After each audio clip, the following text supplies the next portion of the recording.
Olá, Olá, Bruna, boa noite. boa noite. Olá, Olá, Natália.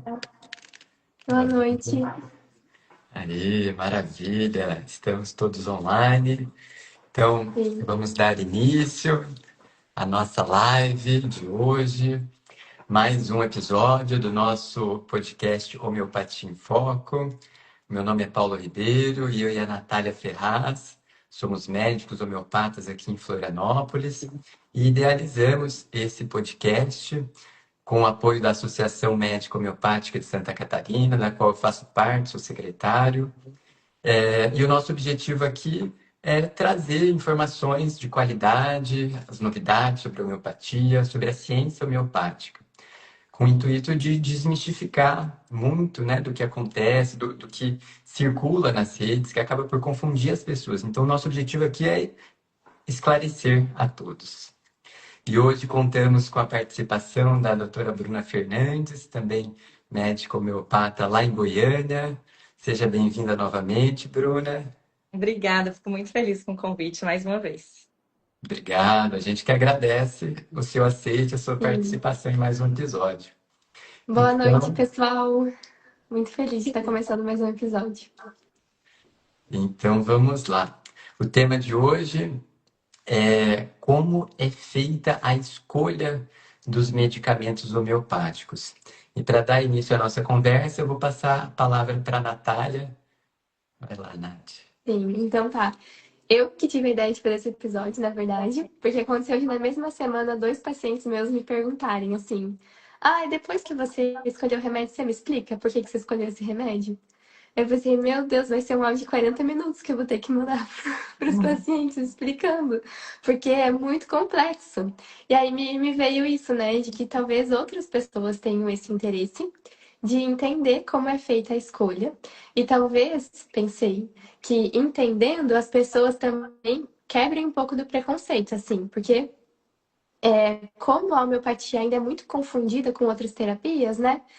Com floral, com outras terapias vibracionais, enfim, que talvez não tenha todo esse complexismo da homeopatia, eu pensei que explicando tudo aquilo que a gente tem que estudar, tudo aquilo que a gente tem que observar na consulta e depois reler a consulta, estudar minuciosamente, fazer repertorização, comparar redes, que é o que a gente vai explicar hoje, pensei assim, nossa, talvez as pessoas entendam que é muito diferente numa consulta homeopática e ter um olhar individualizado do que simplesmente ir numa farmácia e comprar um floral para ansiedade. Então, esse é o meu intuito também, assim, de poder mostrar o valor do que a gente faz, né, do que a gente estuda, porque a homeopatia, eu lembro que até um dia eu estava conversando sobre isso com o Paulo, é uma especialidade médica que você vai estudar até o resto da vida, por muito conhecimento. E aí vocês vão poder entender um pouquinho disso assim nessa live, da complexidade do que a gente faz e de qual é a importância de passar por uma consulta médica homeopática e tomar uma homeopatia individualizada. Né? O que que é isso? O que que é uma homeopatia individualizada? Isso, exatamente. Então, é justamente essa é a principal característica da prescrição homeopática, né? É essa individualização. É aí que está, né, a diferença, né, a mudança de paradigma para a medicina alopática. E nesse momento, né, algumas pessoas podem estar pensando: ah, mas o meu médico alopata também me faz uma prescrição individualizada, personalizada, porque ele olha os meus exames e sabe exatamente qual vitamina que eu estou precisando. Ou, por exemplo, eu fiz um teste genético aqui, sei qual que é o antidepressivo que melhor vai apresentar uma resposta para mim. Mas não é isso que a gente está querendo dizer, né? A homeopatia ela tem uma individualização em um outro nível, né? É uma outra questão essa que a gente está tentando trazer, né? Sobre a individualização da prescrição homeopática. Então, Isso, e eu acho que para. Ai, desculpa, Paulo. Eu ia isso. falar da lei de Eu vou semelhança, não sei fazer. se era isso que você ia falar. Não, não, pode introduzir, Natália, sobre a lei de semelhança, e depois eu faço a diferenciação da alopatia para a medicina homeopática, né? Tá, Para a gente beleza. traçar o Desculpa te raciocínio. cortar. É Tranquilo, a vai lá. empolgação inicial da live. E então, assim, né, na homeopatia, a gente já explicou isso em outros episódios, eu acho que isso também vai ajudar a esclarecer nesse início. A homeopatia tem leis próprias, já que ela é um outro paradigma da medicina. E uma dessas leis, a gente já teve outros episódios sobre isso, então quem quiser volta lá para não ficar tão repetitivo, mas uma dessas leis é a lei da semelhança. Então, o que isso quer dizer? Que a gente vai buscar o medicamento homeopático que mais se pareça no quadro como um todo com o quadro que o paciente está vivenciando, com os seus sintomas físicos, seus sintomas mentais, emocionais, sua forma de ser, sua história de vida, porque no olhar da homeopatia nada disso é acidental. Né? Então, a história de vida, a forma que a pessoa é, os sintomas que ela desenvolve, tudo isso tem uma explicação num nível mais sutil. E tudo isso nos conta sobre qual remédio homeopático a pessoa está precisando. Então, isso, né, essa é a lei da semelhança, assim, a gente buscar entender quem aquele indivíduo é e buscar o remédio homeopático que mais se pareça com essa pessoa e com esse momento da vida dela como um todo. Isso, exatamente. E aqui eu gostaria de fazer um paralelo, né, um comparativo de como é feito a escolha do medicamento homeopático dentro da alopatia, né, e para quem está chegando agora também, às vezes, né, só para conceituar, alopatia, medicina convencional, medicina biomédica, né, todos esses termos são sinônimos, né, então a gente está querendo, estamos, né, nos referenciando à medicina hegemônica, né, essa que é mais comumente encontrada atualmente. Então, dentro da medicina alopática, como que acontece a consulta e a escolha da medicação? Então, o médico, né, vai te escutar, vai fazer algumas perguntas no intuito de chegar num diagnóstico o mais preciso possível com aquilo que você está apresentando. E uma vez que ele estabelece esse diagnóstico, a gente tem uma terapêutica, né, que vai tratar esse diagnóstico. Então, vamos dar um exemplo aqui.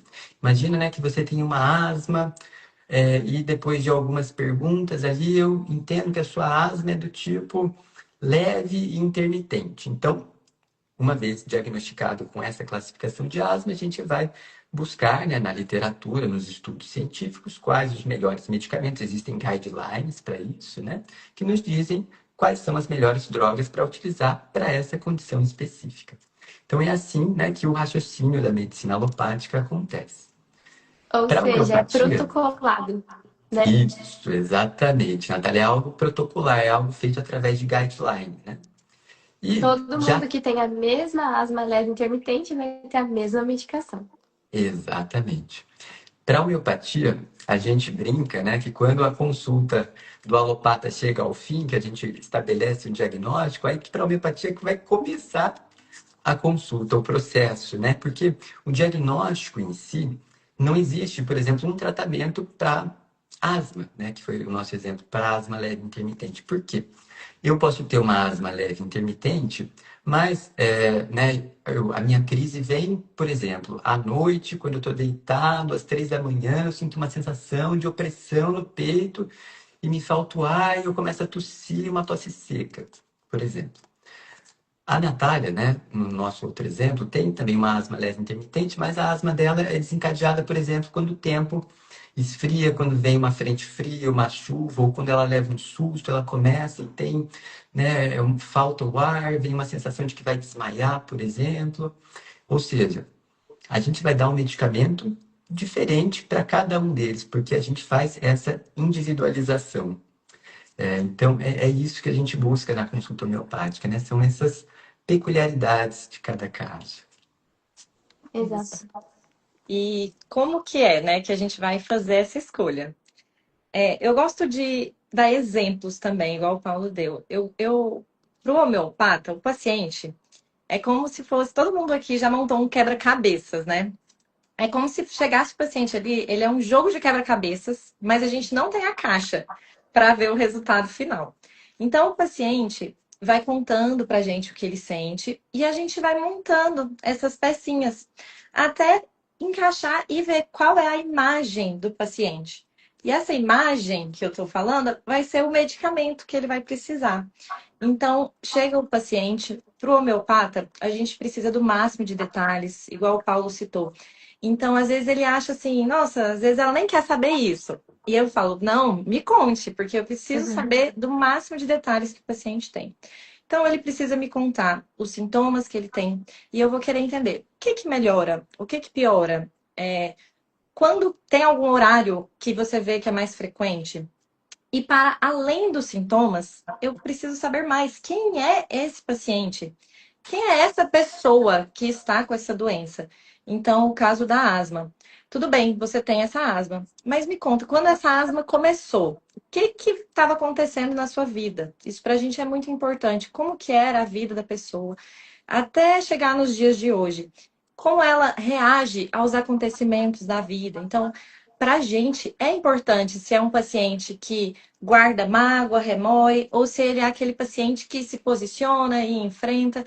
Tudo isso são modos de reagir e, consequentemente, modos de adoecer. Então, para nós na homeopatia, as emoções, o mental do paciente e as características dele são muito importantes para a gente chegar no remédio.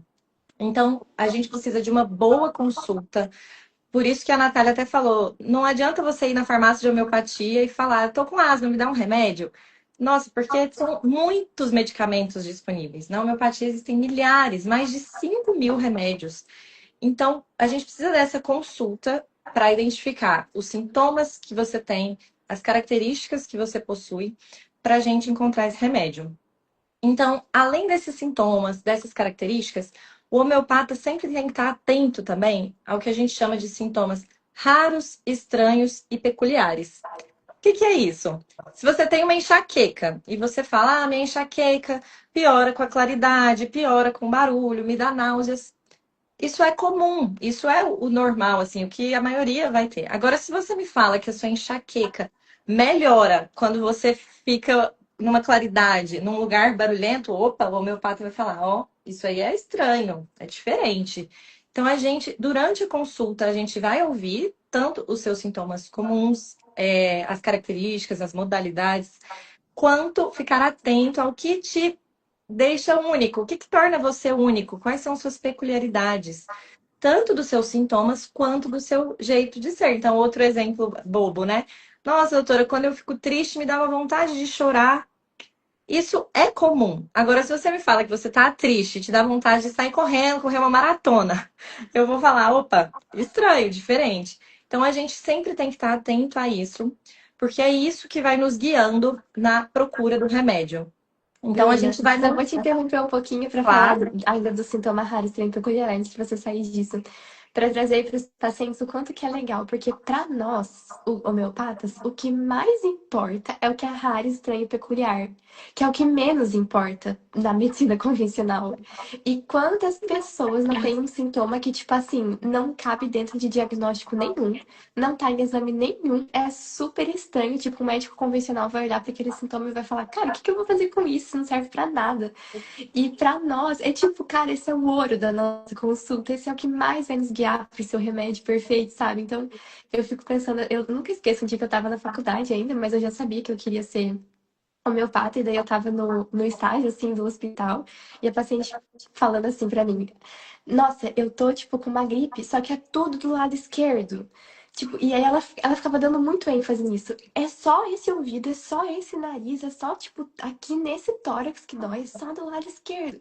E aí eu pensava assim, ai, como eu queria já ter um conhecimento de homeopata, porque eu sei que isso importa muito na homeopatia. Mas na medicina convencional, não tem o que eu fazer com essa informação. Tipo, na medicina convencional, não me importa se é só do lado esquerdo. Tipo, o que me importa é se o seu diagnóstico é de uma infecção de vias aéreas superiores bacteriana ou viral. E aí, tipo, pronto, entendeu? Não me importa se é do lado esquerdo, se é do direito, se é só é à noite. Então, tipo assim, isso é muito legal para os pacientes. Porque é isso que vocês querem contar pro médico. E se você conta para um médico normal, convencional, ele não vai levar à tona a sua informação rara, estranha e peculiar. E para nós, isso é o que talvez mais vai nos guiar para um medicamento, assim. Então, isso é uma parte da individualização, né? Que é legal, assim. Perfeito, Natália. E outra coisa que eu noto ainda nessa pauta é também sobre os problemas de vida que o paciente está vivenciando. Então, ele está ali passando por problemas financeiros, muitas dívidas, correndo risco de ser despejado, e isso está trazendo muita angústia, ansiedade, insônia. Para um médico convencional, tá, vou tratar sua insônia, vou te dar um Zolpidem aqui, você vai dormir melhor.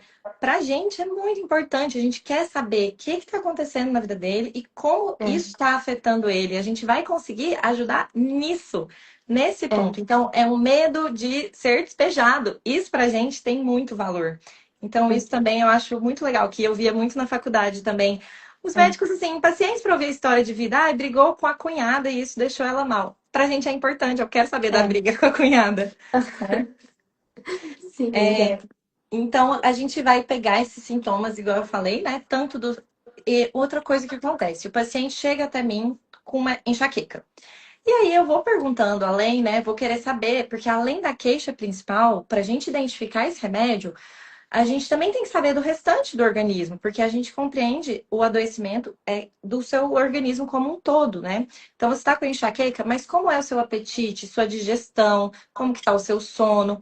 A gente precisa de tudo, do panorama geral ali do paciente. E depois que eu tenho essa consulta completa, lembrei o que eu ia falar. E às vezes os pacientes chegam com uma queixa, enxaqueca.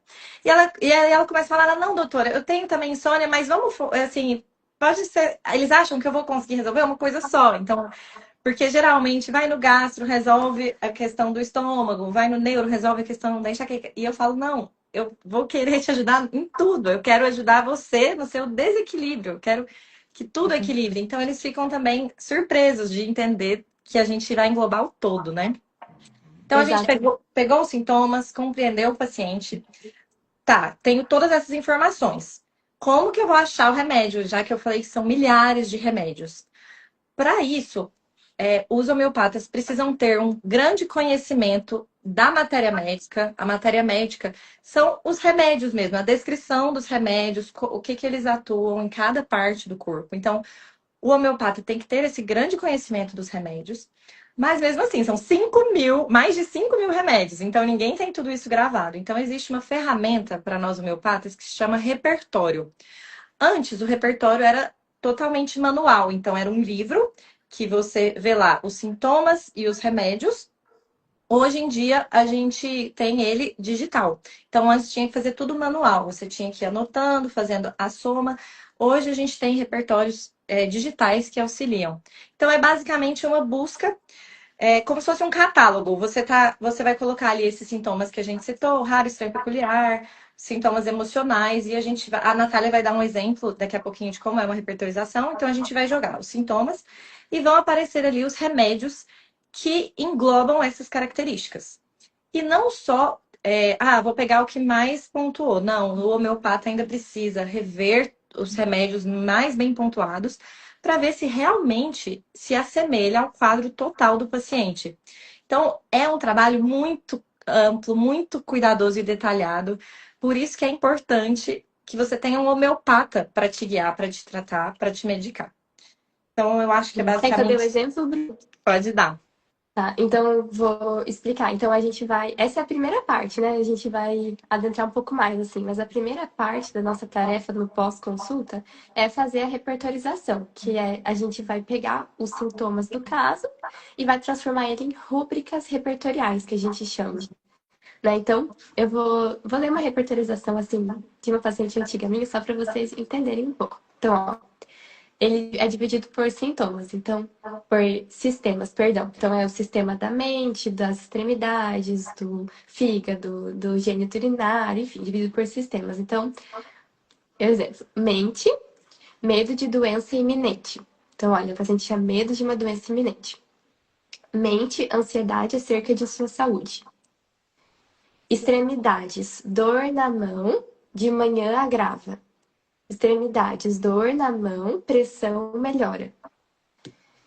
Extremidades, dor ardente.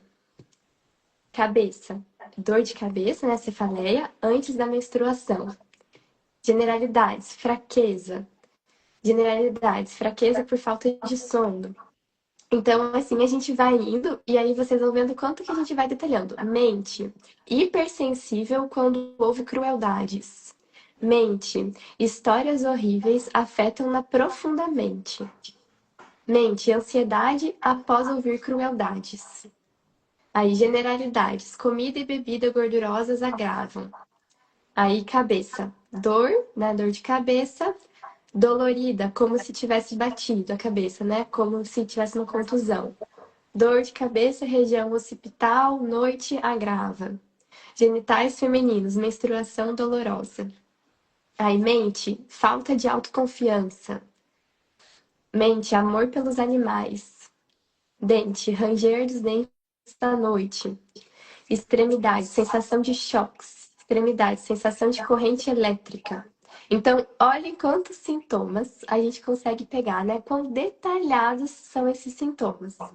E cada uma dessas rúbricas, cada um desses sintomas detalhados que eu escolhi para essa paciente, tem uma infinidade, assim, vocês não têm noção. Se vocês pegarem um repertório de homeopatia, vocês vão ficar chocados com tudo o que nós consideramos sintomas. Então, cada uma dessas rúbricas está ligada a um grupo de medicamentos. Então, aqui, por exemplo, se eu pegar essa, né, extremidade, sensação de corrente elétricas, vão ter ali uns 20 remédios que têm essa sensação. Aí tem algumas rúbricas que elas são maiores, que a gente fala, né? Então, por exemplo, uma dor de cabeça occipital. Essa é uma rúbrica que vai ter mais, vai ter talvez uns 200 remédios que tem essa dor de cabeça. Occipital é a região da nuca aqui, para quem não sabe. E aí o repertório eletrônico ele vai fazer então essa junção, né, entre todas as rúbricas e vai nos falar quais foram os remédios mais pontuados. Então, quais eram os remédios que mais tinham todas essas rúbricas. E isso tem muito a ver com esse quebra-cabeça que a Bruna começou a falar, né? E hoje, graças a esses repertórios digitais, mesmo com uma repertorização minuciosa, a gente vai chegar, não vai chegar em um, a gente vai chegar em alguns remédios. E aí a gente vai partir para a segunda parte, que eu acho que a Bruna vai falar mais um pouquinho antes da gente adentrar. É, pode continuar, não sei assim, o que que Tá, você. não, eu ia falar que a gente vai chegar para a segunda parte, que aí é para ir para análise dos reinos, né? Que Ah, é para sim, análise dos autores contemporâneos, assim, porque como sim. a gente vai chegar em um conjunto de remédios e não em um, a gente ainda vai ter que escolher entre esse conjunto. E aí, como que a gente faz, né, para escolher entre esse conjunto? Perfeito. Atualmente, eu falo que a homeopatia tem crescido muito mais, porque além desse digital, né, que foi o que a Nath falou, nós temos grandes homeopatas contemporâneos. Então, são homeopatas da atualidade, muito estudiosos, que estão trazendo novas formas de abordar o caso, novas formas de escolher o medicamento. Nath, desliga o seu microfone que Que tá dando eco. Obrigada. E um dele, a gente vai falar um pouquinho desses novos autores contemporâneos. E um deles é o mais conhecido, que é o Sankran. Ele é um médico indiano que compreendeu esse adoecimento, esse desequilíbrio da energia vital de outra forma. Ele foca na sensação vital, que é como se cada um de nós, quando a gente tem esse desequilíbrio da energia vital, a gente expressa de uma forma semelhante a algum elemento da natureza. A algum elemento da natureza, podendo ser do reino mineral, do reino animal e do reino vegetal. E essa sensação vital vai ser expressada no paciente, seja tanto na forma que ele sente os sintomas físicos, quanto na forma que é o emocional dele. Gente, desculpa, continua dando eco. Vocês Tá estão dando ouvindo? eco? Não, eu aqui tô pra mim ouvindo, não tá mas eu dando acho que eco é no nenhum. seu mesmo, Bruno. É É, porque eu e Paulo fechamos os nossos e continua com eco. Ah, desculpa. Tá, aqui tá sem eco nenhum, tá? Pode tá. Ah, é? continuar falando, Bruna. É. Tá. Então, ele entende, né, que vai ter esse desequilíbrio e ele compreende entre os reinos. Então, vou dar um exemplo. Um paciente de origem, assim, que tem um desequilíbrio do reino mineral, ele vai ser um paciente que fala muito de estrutura, de segurança, medo de perder sua posição, sua segurança. Ele vai ser um paciente com um discurso mais organizado. Um paciente que é do reino vegetal, ele traz muito tema de sensibilidade, de como o meio o afeta. Ele também pode trazer o discurso um pouco mais desorganizado, assim, porque ele é muito sensível e fala de um tema e depois de outro, e tudo em volta o afeta de alguma forma. E o tema e o reino animal são pacientes que muitas vezes vão trazer a pauta de competição, de eu versus o outro, de sexualidade, de instintos. Então, ele foi compreendendo essa forma de expressar o seu desequilíbrio, que é essa sensação vital. E dentro de cada reino, ainda tem toda uma divisão. Então, ele fez um método para você conseguir entender do paciente o que ele está sentindo E quando ele te traz isso, você consegue compreender qual grupo de medicamento ele está, em qual reino, qual sub-reino. Então, quando é o reino mineral, a gente usa a tabela periódica, que a Natália vai falar, que é muito incrível. E por que que isso é tão incrível? Porque o Hahnemann, quando quando a homeopatia surgiu, lá no final do século XVIII, ainda não existia o estudo da botânica, que é do reino vegetal, da zoologia, que é do reino animal, e da tabela periódica. Ainda não existia a tabela periódica. Então, lá atrás, na homeopatia clássica, que a gente usa o repertório, a gente não sabia ainda dessas divisões. Hoje, a gente usa ainda esses conhecimentos lá de trás do Hahnemann, da homeopatia clássica, e a gente tem essas novas informações, que a ciência está sempre evoluindo e a homeopatia, como ciência, está acompanhando essa evolução. Basicamente, isso pode seguir, Natália. Exato. E eu vou complementar ainda um pouquinho sobre o Sankara antes da gente ir para os outros autores. Mas que o que ele fez, assim, que foi extraordinário dentro da homeopatia, que foi revolucionário, foi que ele categorizou, né, os medicamentos, assim. Então, porque antes de Sankara, só para vocês entenderem, né, por que que tudo isso importa e como é que a gente sabe que os remédios têm essas características?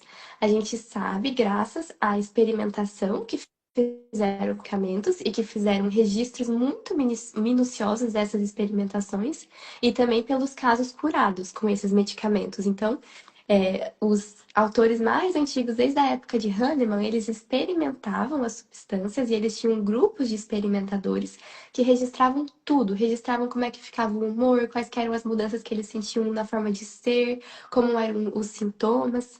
Então, tudo isso foi registrado e também junto com o uso desses remédios nos pacientes e observando a forma dos pacientes de ser, os temas em comum, isso tudo foi estruturando as matérias médicas.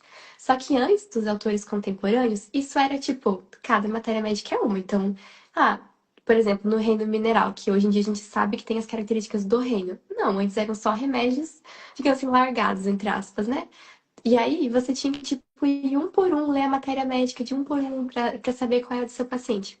E o que Sankara fez que foi maravilhoso foi que ele categorizou, então ele conseguiu ver características em comuns, né, nos remédios de cada reino, e dentro de cada reino ele viu características em comuns nos remédios de cada subclasse, que, por entre muitas aspas, coincidências, segue os mesmos da natureza. E isso é muito perfeito, né?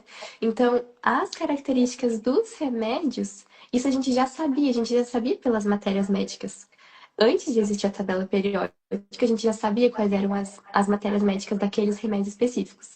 E aí depois, por entre aspas, coincidência, né, os mesmos grupos da tabela periódica têm as mesmas características. Então eles viram que existe esse alinhamento perfeito entre, né, como as coisas se expressam na natureza e como as coisas se expressam nos medicamentos homeopáticos, que por consequência é no nosso corpo, já que o medicamento homeopático vai atuar no nosso corpo, né? Já que o nosso corpo representa o desequilíbrio que aquele medicamento vai tratar, assim. Então, Exato. eu sei que talvez para quem esteja. Pode Eu falar, gostaria de Paulo. fazer uma complementação, né, a esse tema que vocês estão falando. O Sankara, ele traz justamente essa da outra canção, né? Ele faz essa metáfora, né? Que a pessoa, né, o paciente, a pessoa que está adoecida, estaria vibrando, né, em uma outra frequência do que aquela que seria a natural dele, né? Então, ele chama, né, que seria uma outra canção não humana, né? E essa outra canção pode ser mineral, pode ser animal, pode ser vegetal, né? Então, ele usa, né, dessa metáfora para explicar essa forma como a gente entende, né? E é isso que a Natália trouxe, né? A homeopatia é uma ciência natural e ela se relaciona, ela tem inter-relações com esses outros campos do saber, né? Como a Bruna trouxe da zoologia, da botânica, né? Dos estudos dos minerais. Então, Sim. é por isso que a gente fala, né, que a homeopatia é uma ciência em pleno desenvolvimento.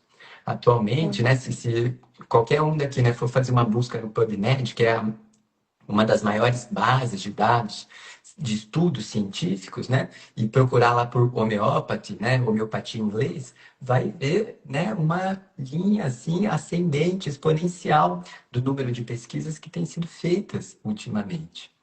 E, Sim. né, eu sei que não é o tema da live, mas só para falar aqui também que eu acho importante, o Brasil é um dos países que se destaca também nessa produção científica, né, ao lado da Índia, ao lado da Suíça, dos Estados Unidos, também Inglaterra, Eu gostaria de trazer isso, né, que também temos bons cientistas brasileiras, né, inclusive duas brasileiras que se destacam internacionalmente nesses estudos das ultradiluições, né? Então a gente estuda muito, estamos, né, descobrindo novas propriedades físico-químicas da água.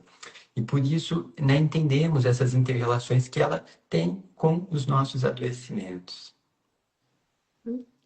Ótimo. Agora me dei uma perdida aqui.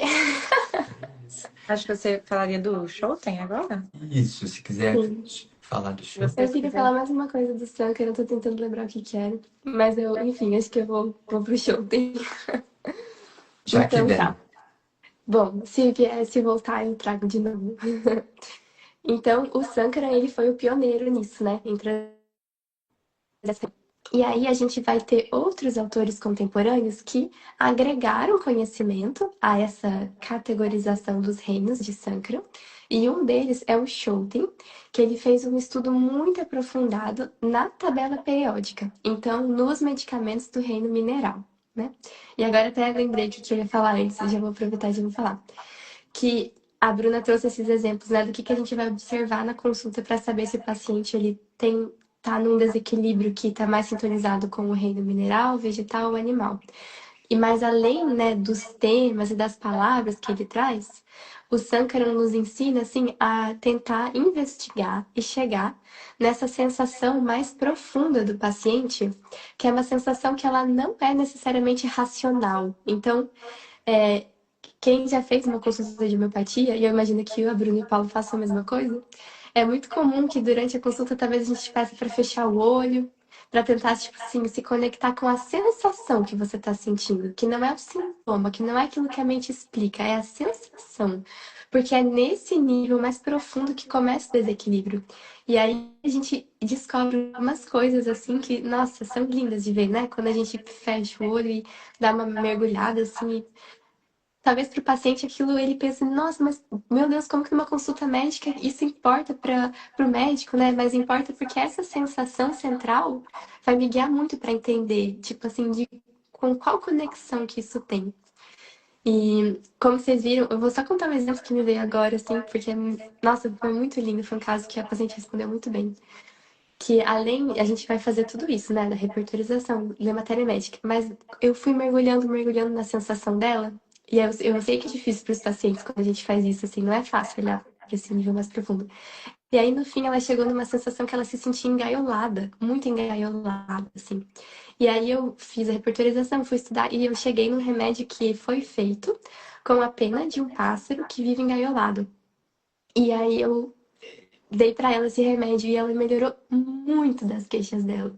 Então, assim, eu fico pensando, cara, que perfeito, que é essa conexão, assim, é um nível que. E é nisso que a ciência está indo investigar, porque, claro, a ciência está em avanço, e aí chegar nessas sutilezas, assim, né, que a homeopatia consegue alcançar, é um processo, né, para a ciência conseguir explicar tudo isso. Mas mesmo enquanto a ciência ainda não explica, isso já está acontecendo, assim, né, essa cura desse nível muito sutil, assim. E então, agora voltando para o show, que era o que eu ia falar, ele fez esse estudo, então, da tabela periódica, né? E aí, o que que ele percebeu? Que as linhas da tabela periódica e as colunas têm temas em comum. E esses temas, além de serem em comum, eles seguem uma ordem que seria como se fosse uma ordem de desenvolvimento da vida. Então, a primeira linha vai começar com os temas do ser ou não ser, do não nascido, do nascer ou não nascer, reencarnar ou não reencarnar. E aí, a segunda linha já vai para uma questão mais do eu, né? Quem sou eu? Qual é o meu papel no mundo? E assim as linhas vão descendo. E isso pode parecer bastante abstrato quando a gente está falando, mas na consulta é muito claro quando o paciente nos conta. Então, por exemplo, assim, a terceira linha vai falar de relacionamentos, a quarta linha vai falar de trabalho. E tem consultas em que a pessoa realmente vai só voltar no tema de relacionamentos. Tem consultas que a pessoa vai só voltar no tema de trabalho. E isso é o que a pessoa tá vivendo, tipo, assim, a pessoa tá vivendo aquele tema. Pra ela, sabe, o problema, tudo que ela volta a pensar é relacionado ao trabalho. Então, isso vai me guiar pra quarta linha da tabela periódica. Se, claro, se for um paciente que demonstrou características do reino mineral, né? E se tiver também os sintomas da repertorização. Então a gente vai juntando, né? A gente vai fazendo essa sinergia, que é o que o Sankara nos fala, né? A gente vai juntando esses métodos. Então a gente vai juntando o método clássico da repertorização, a leitura da matéria médica, a sensação central de Sankara, o estudo da tabela periódica de Scholta, e a gente vai adicionando mais pecinhas, assim. E outra coisa incrível que Scholta descobriu foi o estudo dos lantanídeos. Então, ele fez o estudo de toda a tabela periódica, e o último grupo a ser adicionado à tabela periódica foi o grupo dos lantanídeos, que seriam minerais que estariam ali na linha do ouro. E esses minerais, eles são muito especiais, assim, porque eles estão muito ligados com pessoas que têm muita sensibilidade e muita busca pelo mundo interior. Pessoas que buscam muita autonomia, que são, assim, muito relacionadas às pessoas com altas habilidades, né? E aí isso tem, assim, também, essa linha específica dos lantanídeos tem sido muito boa, né, no tratamento de pessoas do aspecto autista, de idade, TDAH e altas habilidades juntos, assim, então é isso, a homeopatia está evoluindo junto com a ciência e cada hora a gente vai descobrindo. Nossa, espero que um dia também, mas eu digo, esses autores contemporâneos, né, eles vão descobrindo coisas que vão nos ajudando muito, assim, a ter pistas e a poder ter mais soluções para os nossos pacientes, né? É isso mesmo, Natália. E agora eu gostaria de apresentar, né, falar um pouquinho sobre mais um desses autores contemporâneos. E como vocês já estão percebendo, né, o raciocínio da homeopatia é sempre um raciocínio complexo, né? Como a Natália falou, a gente vai pegando partes aqui, partes ali, repertoriza, e qual que é a sensação da pessoa, os temas, né? Essa é a grande diferença para o raciocínio da medicina alopática, que é um raciocínio, né, como que eu posso dizer, cartesiano, né, unidirecional, linear, né? A homeopatia não é linear, é um raciocínio complexo.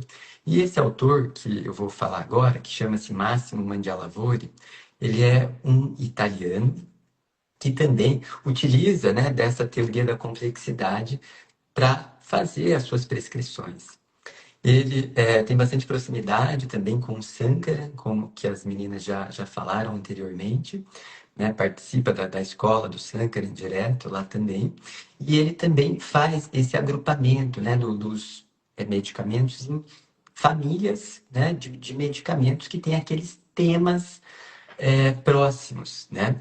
Então, a prescrição, no caso de todos esses autores contemporâneos, ela não é feita apenas e exclusivamente a partir de uma lista, né, de sintomas modalizados, como era feito anteriormente. A gente sempre busca esses temas, né, esses padrões, essas palavras que se repetem para trazer sensações tanto físicas quanto mentais, né, essas expressões. Às vezes o paciente usa-se de imagens, né, de metáforas para descrever aquilo que está sentindo. E esse é o nosso ouro, né, como a Natália falou, é isso que a gente mais valoriza. E esse autor, ele valoriza muito a expressão espontânea do paciente, né? Aquilo que o paciente fala livremente, né? Sem a gente induzir. E por isso que a gente, enquanto homeopata, a gente tem que treinar muito a nossa habilidade de comunicação clínica, para a gente não induzir as pessoas ao que a gente imagina que possa ser, mas que deixe, né, aquilo vir, né, a luz da pessoa brilhar e a gente apenas captar. Como nas palavras do Hahnemann, ele falava, né, que um bom homeopata tem que ser um observador livre de julgamentos, né? Então, observar aquele fenômeno que manifesta na nossa frente e a gente, né, tem que reduzir lá embaixo, né, os nossos julgamentos, né, para apenas escutar, sem interpretar aquilo que é falado. E aí, vou citar aqui alguns exemplos desse autor, o Mandialavori. Ele escreveu alguns livros, né, ele estudou alguns grupos de medicamento. Então, ele tem livro sobre os alimentos vindos do leite, né, do que a gente chama de lax, né? Então, para quem não sabe, né, a título de curiosidade, a homeopatia utiliza-se, né, de leite de diversos animais para a produção de seus medicamentos, né? Temos medicamento feito a partir de leite humano, de leite de vaca, de leite de cabra, de leite de cadela, de leite de égua, né? E por aí vai, né? Vários animais e cada um com a sua característica que Até lembra. de leoa, desculpa, assim, até, né, mais distante. Isso, de leoa, de gata, De de golfinho, não loba, é? de Não, tô golfinho, viajando. exato, de todos É, os entendi. mamíferos, né?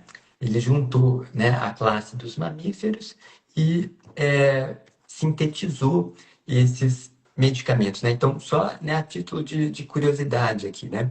Os medicamentos de leite têm muito temas, né, de alimentação, de vínculo, de pertencimento, né, de grupo, porque os mamíferos normalmente são animais, né, que vivem em grupos, né?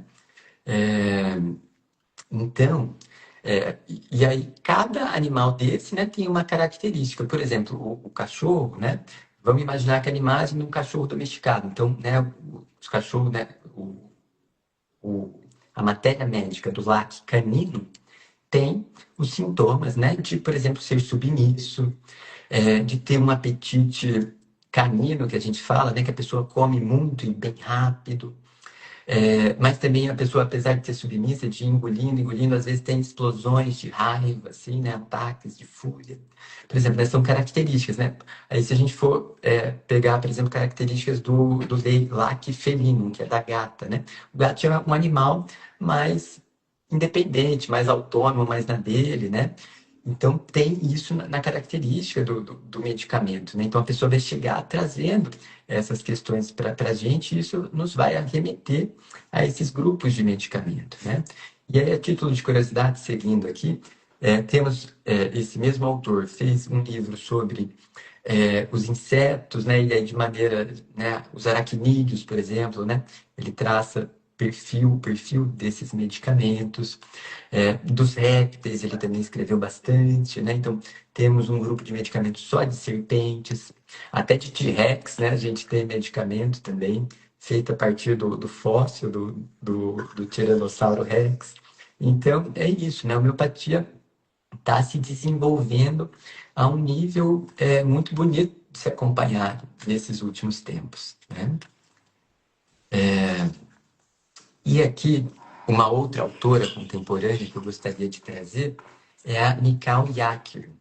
Ela é uma israelense e é muito interessante o caminho dela, que antes dela ser homeopata, ela estudava botânica e ela traz uma contribuição muito interessante para a homeopatia, justamente por esse conhecimento da botânica que ela tinha, e ela organizou os medicamentos do reino vegetal através de uma tabela muito semelhante a essa que a Natália acabou de dizer do Schouten com relação aos minerais. Ela faz meio que isso, né, guardadas as devidas proporções, dentro do reino vegetal.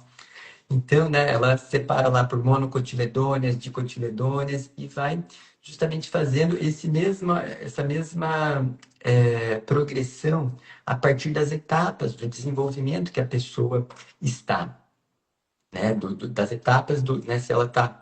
Mas isso não tem uma relação direta com a idade da pessoa. Às vezes a pessoa pode ter lá 50 anos, mas está apresentando um sofrimento que é característico, né, de uma criança, por exemplo, né? E a pessoa manifesta isso através das palavras, das sensações que ela descreve, entendeu? Então, esses temas, né, nos vão guiando também. Então, o que a gente quer trazer aqui, né, são várias metodologias diferentes que a gente apresentou, assim, de uma forma bem superficial, porque cada autor desse, se a gente for aprofundar, né, são horas e horas e horas e livros e livros e livros de cada um desses, né, que a gente tem que ir adquirindo esse conhecimento com o passar do tempo. É matéria para a vida toda, né, para a gente estudar. E assim, uma metodologia não sobrepõe a outra metodologia, pelo contrário, elas se agregam, Isso. né?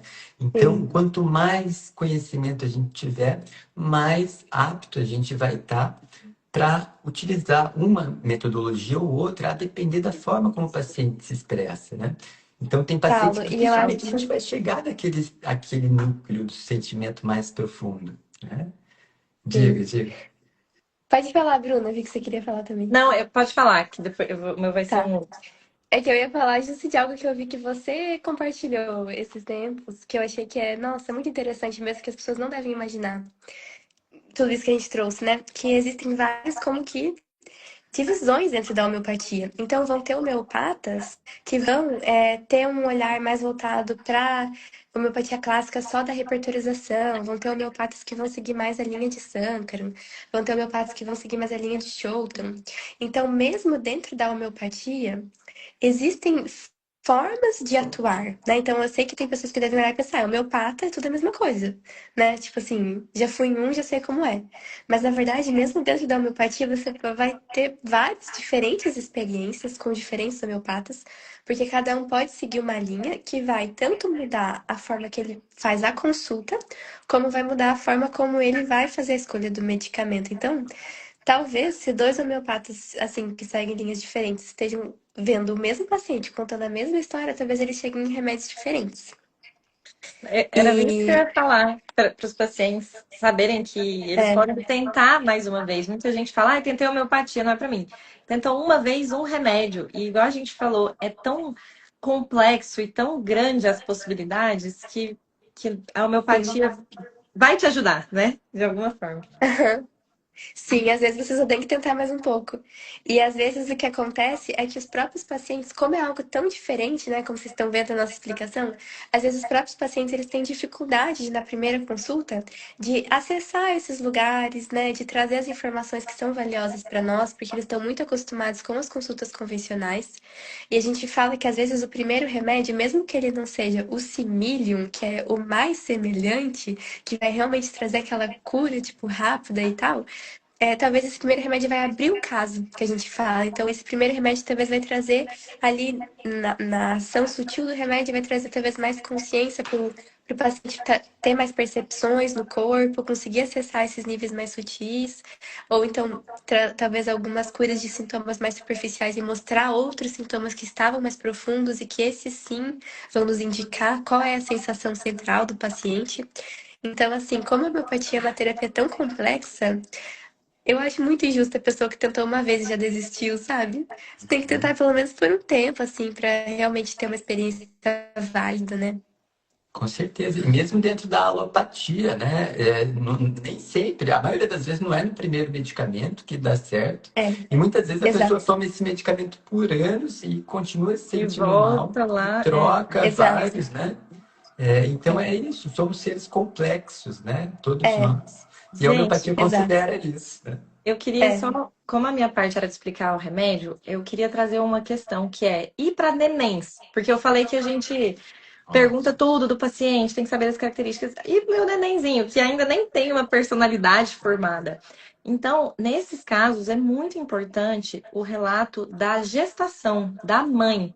Como que a mãe sentia na gravidez, tanto emocionalmente quanto fisicamente, além dos sinais que o neném apresenta, né? Então, às vezes é um neném que transpira muito, que mama em determinado horário, enfim, a gente tem muitas características ainda para pegar, mesmo de um nenenzinho. Era só isso que eu queria dizer, que também Sim. temos Nossa, ferramentas e os. para isso. Claro. E os nenéns têm muito. Tipo, quando você olha superficialmente, você pode achar que os nenéns são todos iguais, né? Mas depois, meu Deus, você começa a ver que, na verdade, eles são muito diferentes entre si. Muito. E isso nos conta muito sobre o remédio, né? Então, mas isso que você falou é muito bom, Bru. É muito bom que as mães saibam que a gente vai olhar bem profundamente para a gestação também, na consulta dos bebês, porque na gestação eles estavam dividindo o corpo, então eles estavam dividindo as sensações, né? E essas sensações, esses desejos, essas aversões, esses sintomas da mãe na gestação, tudo isso a gente considera nas rúbricas ali para escolher para o bebê e para também chegar, né, pelo método da sensação até o remédio do bebê. Isso. Perfeito. Teve alguma dúvida, Paulo, na caixinha? maravilha. Deixa eu ver aqui. Teve uma pessoa, está escrito Caseirinhos com Amor. O que podemos usar da homeopatia após tomar anestesia RAC, por gentileza, para amenizar os sintomas? Vocês É, gostariam de responder, meninas? sim, eu queria dizer que É exatamente isso que é a homeopatia não vai tratar um sintoma, não vai tratar uma doença. Foi o que a gente abordou. Talvez eu acho que a pessoa entrou, né, no meio da live e fez a pergunta. Isso. Mas na homeopatia a gente vai precisar saber mais. Tá, você teve algum sintoma, né, após a anestesia. A gente precisa saber sobre esses sintomas, as características dos sintomas, sobre você. Então, precisa de uma consulta Existem homeopática. muitas reações possíveis à anestesia. Muitas, infinitas reações possíveis. Então, a gente vai trabalhar com a sua reação à anestesia. Através da E aí, essa consulta, da importância de ter avaliação. um homeopata de apoio, né? É, Isso. Exato. E exemplifica muito esse tema da live aqui, né? A motivação é, para esse tema, né? É é. como que a gente chega, né, nesse medicamento que poderá ajudá-la, né? É justamente isso que a gente quis trazer aqui nesse encontro Aham, de hoje, né? sim. Perfeito. Obrigada. Adorei. Maravilha, que agradeço. Ah, eu também. Bruna, você gostaria de fazer o Pode convite? ser, pessoal. É só quem estiver assistindo e é um médico que está interessado na homeopatia, que viu aqui, né, que é um mundo tão maravilhoso. A gente se diverte quando a gente tem que estudar um caso, né, fazer uma análise, escolher um remédio. Aham. Eu vou coordenar uma pós-graduação de homeopatia, que dá para você assistir tanto online quanto vão ter atividades presenciais. E quem quiser saber mais, me acompanha aqui no Instagram. Obrigada, Paulo, pela oportunidade de falar aqui, que a gente quer cada vez mais homeopatas, né? Nós, homeopatas, ficamos Nossa, com felizes certeza. quando chega um médico e fala que vai fazer homeopatia. A gente gosta, né? É isso Aham. aí. É isso aí. Sim. Obrigada. Tá, gente, muito obrigada. Obrigada, Bruna, pela presença. É sempre Obrigada. muito bom falar de homeopatia, né? Meu Muito Deus. Obrigado também, meninas, por obrigada. mais um episódio. Adorei as reflexões que fizemos aqui hoje. E, né, gostaria de falar para as pessoas continuarem atentas aqui, que a gente vai seguir fazendo episódios do nosso Homeopatia em Foco. É Sim. isso. Tchau, Um tchau. abraço. Tchau.